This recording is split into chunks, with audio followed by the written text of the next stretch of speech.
Hello dear friends, welcome है आपको हमारे यूट्यूब चैनल बाल स्टडी पे। तो आज की इस वीडियो में हम करने वाले क्लास 9th फिजिक्स का बल तथा गति का नियम का दीर्घोत्तरीय प्रश्न करने वाले। ठीक है, लघुत्तरीय अति लघुत्तरीय करा चुके हैं, पूरे फुल डिटेल में वीडियो बना हुआ है, आपको डिस्क्रिप्शन में मिल जाएगा। ठीक है, तो वो वीडियो अगर नहीं देखे हैं तो ये वीडियो देखने के बाद आपको वो वीडियो देख लीजिएगा। ठीक है, तो अगर आप चैनल पर न्यू हैं तो चैनल को सब्सक्राइब कर दीजिएगा और वीडियो अच्छा लगेगा वीडियो को लाइक कर दीजिएगा। चलते हैं वीडियो स्टार्ट करते हैं। ठीक है, तो देखिए यहाँ पे दीर्घोत्तरीय प्रश्न है। ठीक ना, तो पहला देखिए यहाँ पे प्रश्न है, पहला प्रश्न बोला जा रहा है बल की अभिधारणा स्पष्ट करे, बल की अभिधारणा स्पष्ट करे। अब ये क्या होता है जो देखिए, ठीक है ना, बल की धारणा अभिधारणा स्पष्ट करे, यानी कि अभिधारणा मतलब हुआ कि उसके बारे में जो कुछ है सब बताइए। ठीक, तो बल वह धक्का या खिंचाव है जो किसी वस्तु की विराम अथवा गति की अवस्था या गति की दिशा में परिवर्तन कर देता है या परिवर्तन करने का प्रयास करता है, बल उसे कहते हैं। ठीक ना, बल क्या है समझ गए। मान चलिए कोई वस्तु ये रुका हुआ है तो इसको गति करने के लिए बल की आवश्यकता होती है। जैसे हम लोग साइकिल चलाते हैं तो क्या होता है, अगर वो शुरू में रुका हुआ रहता है, बल लगाते हैं, जब पैडल मारते हैं तो बल लगा तो वो गति में हो गया। फिर ब्रेक मारते हैं तो ब्रेक मारने में भी बल लगता है तो उसको रोक सकते हैं। फिर उसको दिशा में परिवर्तन करते हैं तो भी उसमें क्या होता है, बल लगता है। ठीक है ना, दिशा परिवर्तन करते हैं उसमें भी बल लगता है। तो बल समझ गए ना, बल क्या है, बल एक धक्का या खिंचाव है। ठीक ना, जो किसी वस्तु की विराम अथवा गति की अवस्था की दिशा में परिवर्तन कर देता है, परिवर्तन करने का प्रयास करता है, या तो परिवर्तन करने का प्रयास करता है, उसे बल कहते हैं। ठीक, अब बल क्या है, तो बल एक सदिश राशि है। बल एक क्या है, सदिश राशि। सदिश राशि उसे कहते हैं जिसमें परिमाण और दिशा दोनों। परिमाण यानी कितना बल लग रहा है, यानी 5 न्यूटन लग रहा है। ठीक है, 5 न्यूटन लग रहा है, 6 न्यूटन लग रहा है, और किधर लग रहा है तो इधर पूरब की दिशा में लग रहा है। ठीक है, ये हो जाता है। दिशा भी जिसमें हो और परिमाण भी जिसमें हो उसको बोलते हैं सदिश बोला जाता है। ठीक ना, जिनका परिमाण और दिशा दोनों होते हैं उसे क्या कहते हैं, सदिश। ठीक ना, अब देखिए यहाँ पे है बल का एसआई मात्रक न्यूटन हो जाता है, ये तो पता ही होगा। बल की 2 स्थितियां होती है, पहला संतुलित बल और असंतुलित बल। देखिए संतुलित बल क्या होता है जो समझिए, जैसे ये देखिए मान के चलिए एक ये बक्सा है। ठीक ना, इधर से हम 5 न्यूटन बल इस पे लगा रहे हैं। ठीक ना, कितना लगा रहे हैं, 5 न्यूटन। और इधर से घर्षण बल, ये जो नीचे में है घर्षण बल जो नीचे में लगता है ना, नीचे में घर्षण बल भी 5 न्यूटन लगा दिया। तो ये बक्सा क्या उधर इधर की ओर घसकेगा, नहीं घसकेगा। क्यों नहीं घसकेगा, क्योंकि देखिए जितना न्यूटन वो लगाया है, जितना न्यूटन हम लगाए हैं उतना न्यूटन तो नीचे से घर्षण बल लगा दिया, तो बढ़ेगा नहीं। तो क्या कर दिया, दोनों बैलेंस को क्या कर दिया, संतुलित कर लिया ना, नहीं दोनों बल को बैलेंस कर लिया ना, तो उसे ही कहते हैं संतुलित बल। ठीक है, और असंतुलित बल यही, जैसे इधर से 5 न्यूटन लगा रहा है, इधर से कितना लगा रहा है, इधर से 5 न्यूटन लगा रहा है। ठीक ना, और अगर ये इधर से हम 4 न्यूटन लगाते, 4 न्यूटन इधर से यानी घर्षण बल लगता है, तो क्या हो जाता है समझ रहे हैं ना, इधर से 5 लग रहा है, इधर से 4 ही घर्षण बल लग रहा है, यानी वस्तु आगे की ओर बढ़ती ना। नहीं समझे, फिर से एक फिगर पाते हैं। जैसे ये देखिए हो गया बक्सा, इधर से हम 20 न्यूटन लगाएं। ठीक ना, इधर से 20 न्यूटन लगाएं, इधर से घर्षण बल 10 न्यूटन लगा, नीचे में लगता है घर्षण बल, ये तो पता है ही। तो अब देखिए वस्तु आगे बढ़ेगी क्योंकि 10 न्यूटन ज़्यादा बल लग रहा है तो वस्तु बढ़ जाएगी, तो ये हो जाता है असंतुलित बल। ठीक ना, संतुलित बल की जो दोनों देने बैलेंस, मतलब बल को बैलेंस कर ले, संतुलित बल होता है। और असंतुलित बल की अनबैलेंस हो जाए, ठीक ना, एक देने ज़्यादा एक देने कम हो जाए तो होगा। ठीक ना, अब यहाँ पे संतुलित बल। ठीक ना, तथा बल विभिन्न प्रकार के होते हैं। ठीक ना, स्पर्श बल, अभिलंब बल, घर्षण बल, चुंबकीय बल, गुरुत्वाकर्षण बल, ईटीसी, या किसी मतलब तथा किसी वस्तु पर लगे बल वस्तु के द्रव्यमान और उसके त्वरण के गुणनफल, ठीक ना, के बराबर होता है। बल किसके बराबर होता है, द्रव्यमान और उसके त्वरण के गुणनफल के बराबर होता है। जैसे देखिए यहाँ पे ये देखिए एफ बराबर है एम है, एफ बराबर क्या है, कलर चेंज करने दीजिए, एफ बराबर एम है, एफ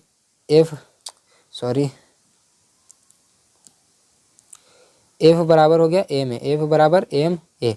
एम क्या है यहाँ पे मास है, और ए है त्वरण, यानी कि क्या बोला जा रहा है, द्रव्यमान और उसके त्वरण के गुणनफल, गुना बीच में कुछ नहीं तो गुना है ना, के बराबर होता है बल। देखिए है ना, एफ बराबर एम ए। समझ गए, इतना तो समझ में आ गया होगा ना।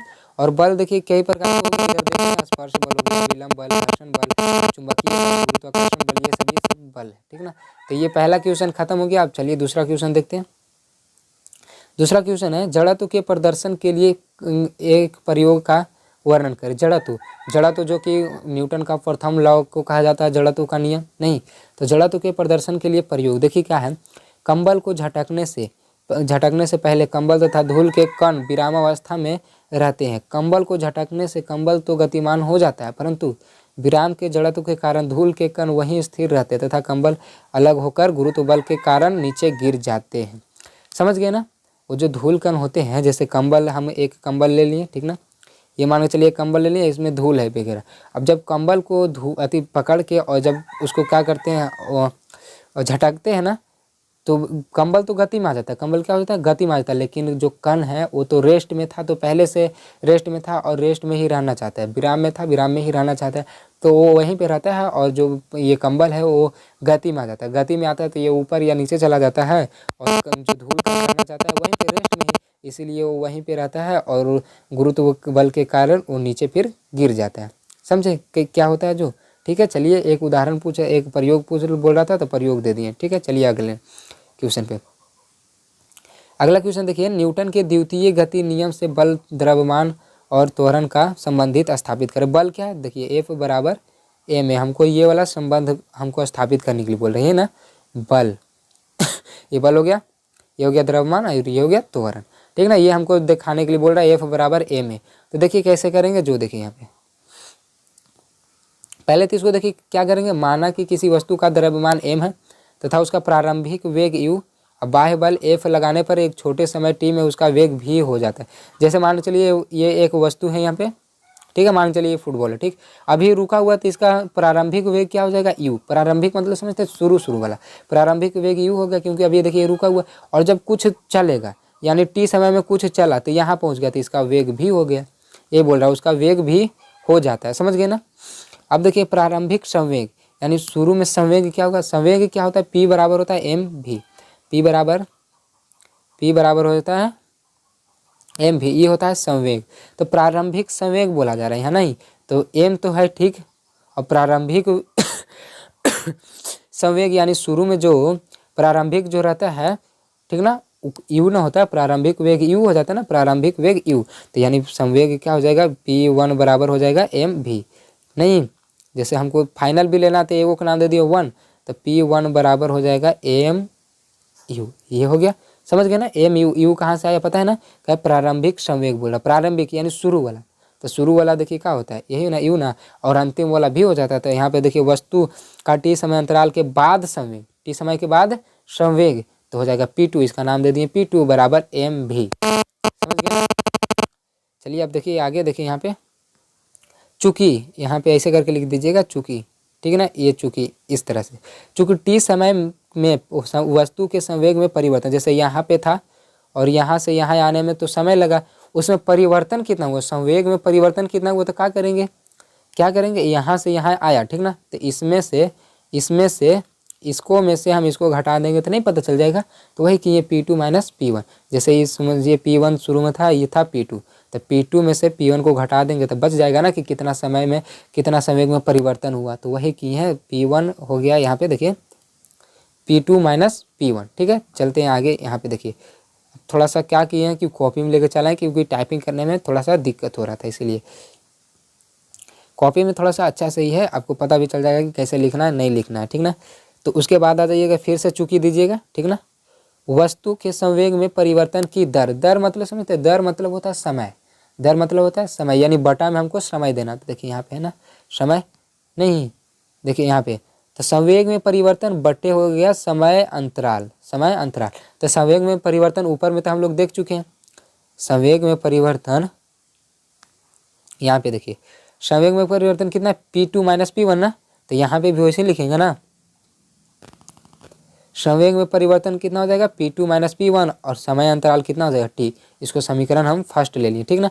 अब देखिए यहाँ पे क्या किए हैं, न्यूटन के द्वितीय नियम से क्या होता है, F डायरेक्टली प्रोपोर्शनल होता है P2 माइनस P1 बटे में हो जाता है t, यानी कि संवेग में परिवर्तन, ठीक ना, संवेग में परिवर्तन की दर, ठीक ना, समय में परिवर्तन की दर को ही क्या कहते हैं, न्यूटन का द्वितीय नियम कहते हैं। द्वितीय नियम ये है, जो द्वितीय नियम, रुकिए इसको थोड़ा हटाने दीजिए, ठीक है, यहाँ देखिए द्वितीय नियम, ठीक ना, तो द्वितीय नियम में हो जाएगा F बराबर सॉरी, कौन सा कलर ले लें, ब्लैक ले लेते हैं। देखिए नहीं चल रहा। एफ बराबर, देखिए एफ डायरेक्टली प्रोपोर्शनल, इसको डायरेक्टली प्रोपोर्शनल बोलते हैं, ठीक ना। एफ डायरेक्टली प्रोपोर्शनल हो जाएगा P2 minus P1 by T, क्योंकि देखिए न्यूटन के द्वितीय नियम से, तो ये वाला यहाँ पे, ये वाला जो था, ये वाला हम लिख दिए यहाँ पे, ठीक ना। F directly proportional P2 minus P1 by T, ये द्वितीय नियम यही कहता है, न्यूटन का जो द्वितीय नियम। अगर यहाँ पे आपको न समझ में आ रहा होगा द्वितीय नियम क्या है, तो लघुत्तरीय प्रश्न में हम बताए हैं, वहाँ पे जाके देख लीजिएगा, समझ जाइएगा, ठीक ना। अब देखिए इसके आगे प्रोसेस देखिए, इसका कैलकुलेशन, बस यहाँ पे अभी कैलकुलेशन है, अभी ये कर दिए, ठीक ना। तो इसके बाद देखिए क्या है,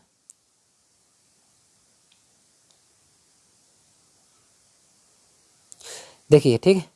अब यहाँ पे देखिए एफ डायरेक्टली प्रोपोर्शनल, ठीक ना, एम भी minus M U by T. अब ये एम भी और माइनस एम यू कहाँ से आया, ये एम भी माइनस एम यू कहाँ से आया पता है, ये देखिए P2 और P1, देखिए ये कहाँ से आया, देखिए यहाँ पहले हम निकाल चुके हैं, देखिए P2, देखिए यहाँ पे P2 कितना है, P2 है ना, एम भी P2 देख रहे हैं ना कितना है, P2 देखिए हो गया, एम भी हो गया, और प्रारंभिक संवेग यानी P1 कितना है, एम यू, तो वही यहाँ पे लिख दिए, ठीक ना। थोड़ा सा बाहर में आया है कोई बेचने वाला, ये सभी, तो थोड़ा सा गाना से डिस्टर्ब ना होइएगा, ठीक है ना।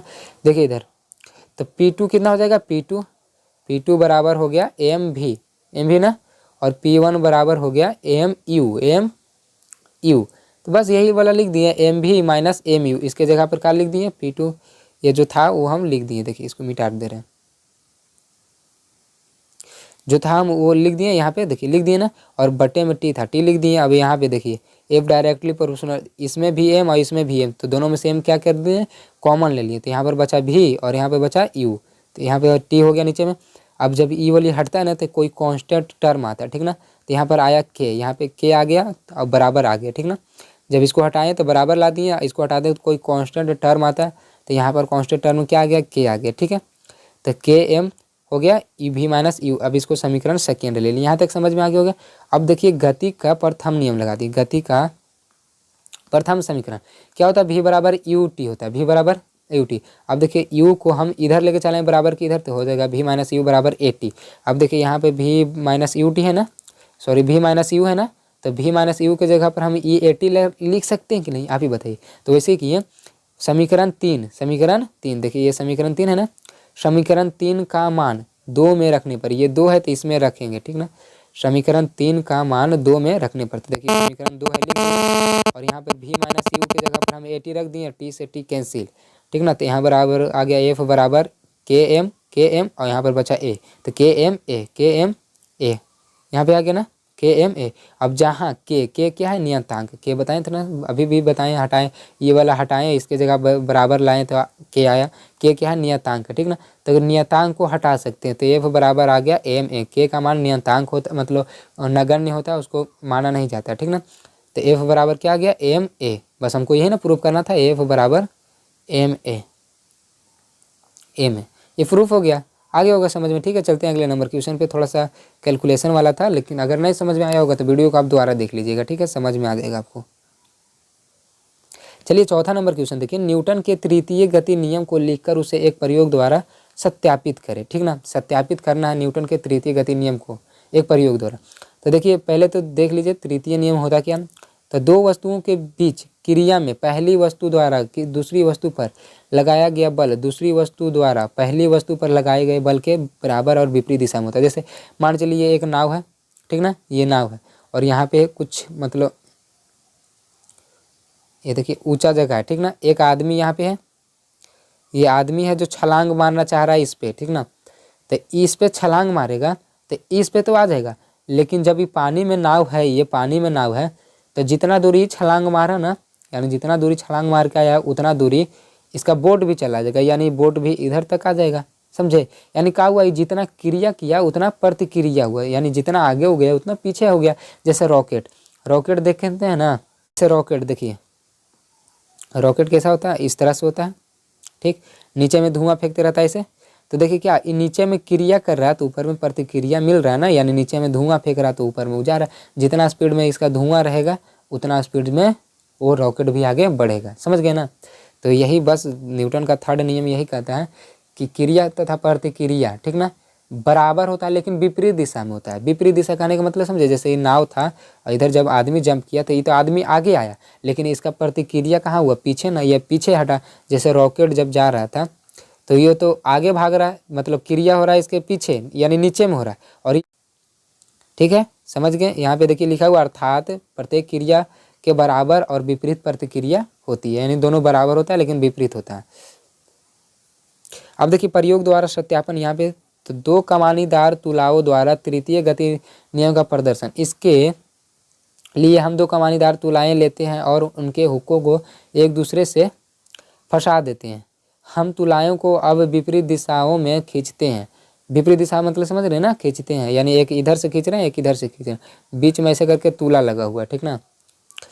देखेंगे कि दोनों तुलाएं समान प्रत्यय सूचित करेंगे। इससे स्पष्ट होता है कि तुला का दूसरी तुला पर क्रिया बल और दूसरी तुला का पहली तुला पर प्रतिक्रिया बल परिमाण है और दिशा में विपरीत है, दिशा में विपरीत है, विपरीत है। इस प्रकार न्यूटन के तृतीय गति नियम का प्रदर्शन होता है। जैसे देखिए यहाँ पे इमेज में देखिए, ठीक है, ये क्या है, ये तुला है, ठीक ना, ये इतना जो है सब क्या है, तुला। एक देखिए इधर से खींच रहा है, एक इधर से खींच रहा है, ठीक ना। अब यहाँ पे देखिए 3 है, यहाँ भी 3। जब खींच रहा है तो देखिए इधर भी 3 न्यूटन खिंचाया, इधर भी 3 न्यूटन खिंचाया, समझे। क्या हो रहा है कि दोनों दोनों देखिए बराबर खींचा जा रहा है, दोनों क्या खींचा जा रहा है, बराबर खींचा जा रहा है। जितना इधर लग रहा है उतना इधर भी, ठीक ना। लेकिन क्या हो रहा है, विपरीत दिशा में हो रहा है, एक इधर हो रहा है तो एक इधर हो रहा है, समझे ना। यानी कि इसको ऐसे कर सकते हैं, F1 बराबर हो जाएगा F2 और माइनस में हो जाएगा। नहीं, बल तो लग रहा है दोनों बराबर बराबर लग रहा है, लेकिन विपरीत दिशा में, माइनस आया विपरीत का, ठीक है। आगे 5वें नंबर क्वेश्चन में ये माइनस वाला भी आपको पता चल जाएगा, ठीक है। चलते हैं 5वें नंबर क्वेश्चन देखते हैं, तो टाइम ज़्यादा हो रहा है। देखिए संवेग संरक्षण का नियम लिखे और उसे एक ही सरल रेखा पर गति करते हुए टकराने वाले दो गोलों के लिए परिमाणित करें, ठीक है। तो इसका देखिए उत्तर, संवेग संरक्षण का नियम ये हो जाता है, वस्तुओं के निकाय पर यदि बाह्य बल आरोपित न हो तो संयुक्त निकाय का कुल संवेग संरक्षित रहता है, ठीक है। थोड़ा सा टाइम ज़्यादा, ठीक ना। तो ये देखिए यहाँ पे लिखा हुआ, ठीक ना, मान लिया M1 और M2 द्रव्यमान के दो गोले A और B किसी चिकने क्षैतिज तल पर एक ही दिशा में क्रमशः U1 और U2 वेग से गतिशील है और टकराने के बाद इनका वेग V1 और V2 हो जाते हैं। देखिए यहाँ पर फिगर में देखिए,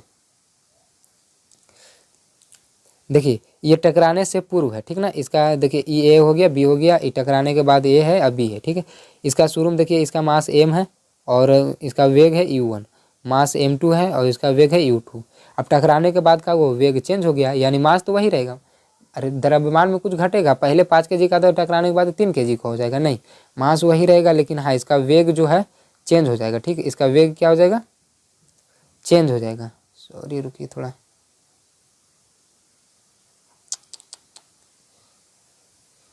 इसका वेग क्या हो जाएगा, चेंज हो जाएगा। वेग तो चेंज होगा, समझ गए ना। थोड़ा सा इसको रफ करने दीजिए, ठीक। वेग चेंज हुआ तो M1 माइनस M भी हो गया और ये चेंज हुआ तो M2 माइनस V2 हो गया,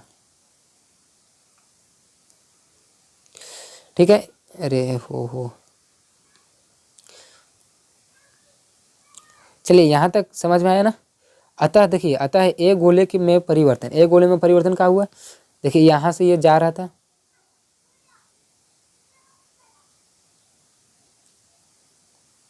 देखिए ये यहाँ से देखिए जा रहा था और यहाँ पे टकराया, तो इसमें परिवर्तन कितना हुआ, इसमें से इसमें घटा देंगे तो ना पता चल जाएगा।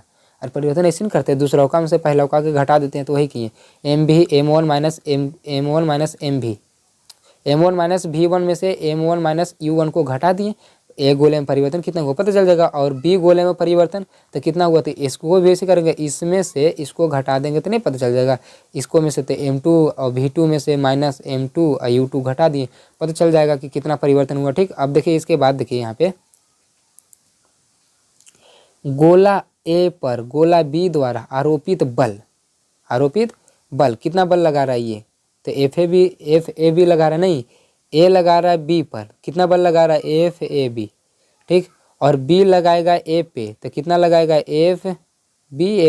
FBA सिंपल में, नहीं तो यहाँ पे देखिए वही लिखा हुआ है, गोला B पर गोला A द्वारा, तो न्यूटन के तृतीय नियम से, न्यूटन का तृतीय नियम क्या होता है अब बताइए, क्रिया तथा प्रतिक्रिया दोनों बराबर होता है लेकिन विपरीत दिशा में होता है, तो दोनों तो बराबर ही होगा, दोनों तरफ बल बराबर ही लगेगा। एफ ए बी बराबर हो जाएगा एफ वी ए, ठीक ना, एफ ए बी बराबर हो जाएगा एफ बी ए, लेकिन ये तो दोनों बराबर है लेकिन विपरीत दिशा में होता है, विपरीत दिशा के लिए माइनस आ जाएगा, समझे। यहाँ पर माइनस क्यों आया, जो यहाँ पे देखिए माइनस क्यों आया, समझे, विपरीत दिशा में है इसीलिए, ठीक है। चलिए, तो ये समीकरण इसको फर्स्ट मान लिए। अब न्यूटन के सेकेंड नियम से, तो न्यूटन का सेकेंड नियम तो पहले हम लोग देख चुके हैं, संवेग में परिवर्तन किधर, तो एफ ए वी देखिए संवेग में कितना परिवर्तन हो जाएगा एफ ए वी में, तो ए में कितना आया था m1 v1 और बी में m1 u1 t, ये हम ला चुके हैं पहले से। देखिए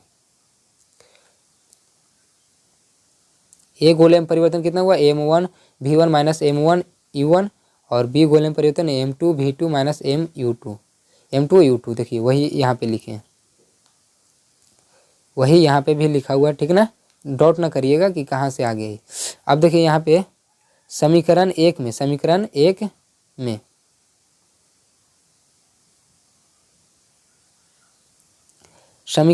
में एफ ए वी और एफ वी का मान रखने पर, तो समीकरण एक देखिए क्या था मेरा, देखिए समीकरण एक यही ना है, एफ ए बी बराबर एफ माइनस एफ वी है, यही ना समीकरण फर्स्ट, यही ना है। अब इसमें रखते हैं दोनों का मान, देखिए ये एफ ए वी का और एफ वी ए का दोनों का मान रखते हैं ये वाला, ठीक ना। अब देखिए यहाँ पे रखते हैं तो बैठाते हैं, ठीक ना, चौकड़ाइएगा नहीं।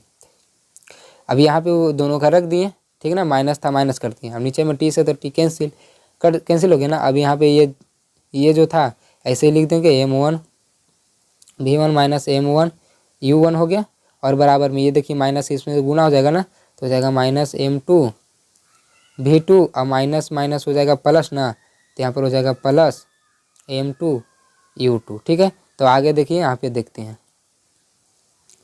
देखिए यहाँ पे भी वैसे किया हुआ, वैसे कर दे, देखिए माइनस में आ गया यहाँ पे। अब देखिए ये माइनस जो है ना इसको इधर लेके चलाते हैं, बराबर के इस साइड लेके चलाते हैं, ठीक ना। तो ये देखिए प्लस में था तो इसको प्लस में यहीं पे रहने दिए, और माइनस में था तो इसको देखिए इधर लेके चलाए, m2 v2 हो गया। और ये देखिए माइनस में है ना, इसको उधर लेके चल गए, ये वाला देखिए यहीं पे रहने दिए, ठीक ना, यहीं पे रहने दिए, और ये इधर माइनस में था ये वाली, इसको लेके चलाए। अब दोनों देखिए बराबर हो गया ना दोनों, लेकिन क्या कि इसको खाली पलट दिए, ये वाला को इधर लिख दिए और ये वाला को इधर लिख दिए, ठीक है। इसको रफ करते हैं, ठीक है ना, समझ गए, यानी कि जो लिखा हुआ था बस इसको खाली पलट दिए, ये वाला को इधर लेके चलाएं और ये वाला को इधर लेके चलें। अब ये वाला देखिए स्थिति कौन सा था, ये वाला स्थिति कब था, टकराने से पूर्व यही स्थिति ना था, टकराने के बाद। ये देखिए साबित क्या करता है ना कि जब भी दो वस्तु आपस में टकराए तो टकराने के पहले जितना था उतना ही रहेगा, टकराने के बाद जितना था उतना ही रहेगा, समझ गए ना। यानी टकराने से पहले अगर इसका आंसर समझिए 5 था तो टकराने के बाद भी इसका आंसर क्या हो जाएगा, 5 ही हो जाएगा। ये इसका कहने का मतलब हुआ, दोनों बराबर होता है। दोनों क्या होता है, देखिए बराबर है ना, यहाँ पर बराबर का साइन वही दिखाता है, ठीक ना। तो ये पूरा क्वेश्चन था, पूरा क्वेश्चन तो समाप्त हो गया, ठीक है।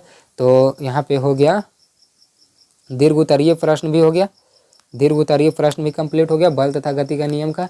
तो अब इसके बाद गुरुत्वाकर्षण का भी बना दिए हैं, ठीक ना, गुरुत्वाकर्षण का बना हुआ, टोटल का बना हुआ 9वां 10वां का जितना भी क्वेश्चन आंसर आप जो कुछ में खोज लीजिए, फिजिक्स केमिस्ट्री जो भी हो जाए, सोशल साइंस में सभी का डाला हुआ, ठीक ना। तो अगर आपको वीडियो अच्छा लगा होगा तो चैनल को सब्सक्राइब कर दीजिएगा, ठीक है, और वीडियो को लाइक भी कर दीजिएगा, साथ ही साथ दोस्तों के पास शेयर कर दीजिए और एक अच्छा सा कमेंट कर दीजिएगा, ठीक है। मिलते हैं अगले वीडियो में, तब तक के लिए जय हिंद जय भारत।